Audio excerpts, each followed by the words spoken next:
Hello friend, आपण आजच्या session मध्ये पाहणार आहोत केमिस्ट्री स्टँडर्ड 12th.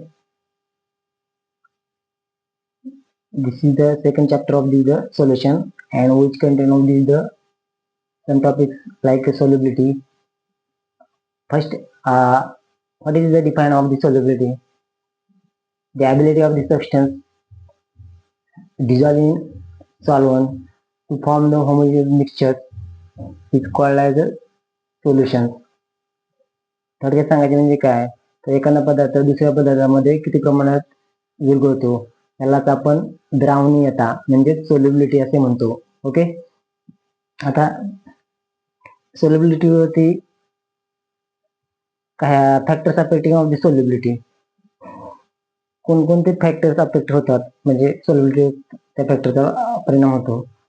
तर फर्स्ट आहे nature of the solute and solvent. Second आहे effect of the temperature on solubility. Third, effect of the pressure on solubility. आता आपण आजच्या सेक्शन मध्ये पाहणार आहोत nature of the solute and solvent, which depend on the solubility. Nature of solute and solvent, तर nature मध्ये कसं असते, generally compounds with similar chemical characters are more readily soluble in each other than those with the entirely different chemical characters. Thus, substance having similarly intermolecular forces likely to be soluble in each other, generally polar solutes dissolve in polar solvents.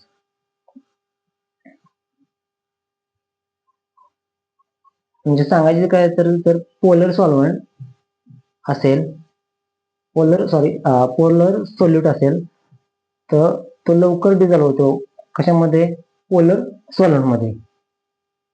For example, आपण साखर घेतले आणि ते साखर पाण्यामध्ये टाकले तर लवकर डिझॉल्व्ह होते, कारण साखर आणि पाणी हे दोन्ही पोलर मध्येच आहे. ओके,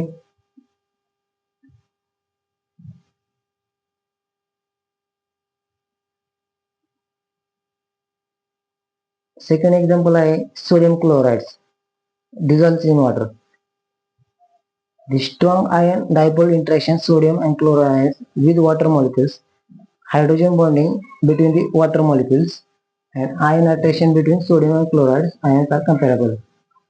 ओके, म्हणजे पोलर सोल्यूट असेल आणि पोलर सॉल्व्हंट असेल तर त्याच्यामध्ये लवकर डिझॉल्व्ह होतो, आणि जर तुम्ही नॉन पोलर सोल्यूट असेल तर ते पोलर सॉल्व्हंट मध्ये डिझॉल्व्ह व्हायला वेळ लागेल किंवा डिझॉल्व्ह होणार पण नाही.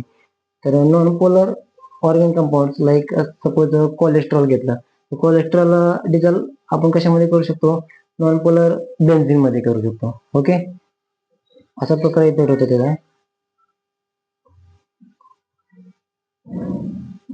सेकंड इफेक्ट आहे टेम्परेचर ऑन सोल्युबिलिटी. आता इफेक्ट महत्वाचा आहे, तर जर टेम्परेचर वाढलं तर सोल्युबिलिटीवरती काय परिणाम होतो, आणि टेम्परेचर कमी झालं तर सोल्युबिलिटीवरती काय परिणाम होईल. Many solids of the example potassium chloride dissolves in water. Endothermic process होते इथं. Absorption of the heat, when temperature increase by adding the heat the system, the solubility of substances increasing. म्हणजे temperature वाढलं तर solubility वाढते potassium क्लोराइडच्या for example मध्ये, आणि कारण increase the adding heat of this substance, heat absorb होते इथं, ही endothermic reaction होते. आणि सेकंडला कसं आहे,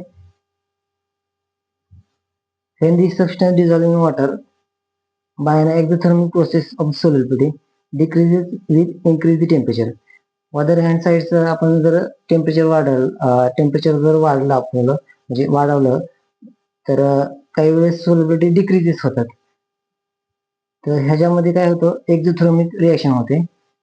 सच substance calcium chloride CaCl2. Okay, म्हणजे असं याचं रिलेशन नाही की टेम्परेचर वाढलं की सोल्युबिलिटी वाढते किंवा टेम्परेचर वाढलं की सोल्युबिलिटी कमी होते. ती इंडिपेंडेंट आहे. No direct correlation between solubility with and temperature. Okay.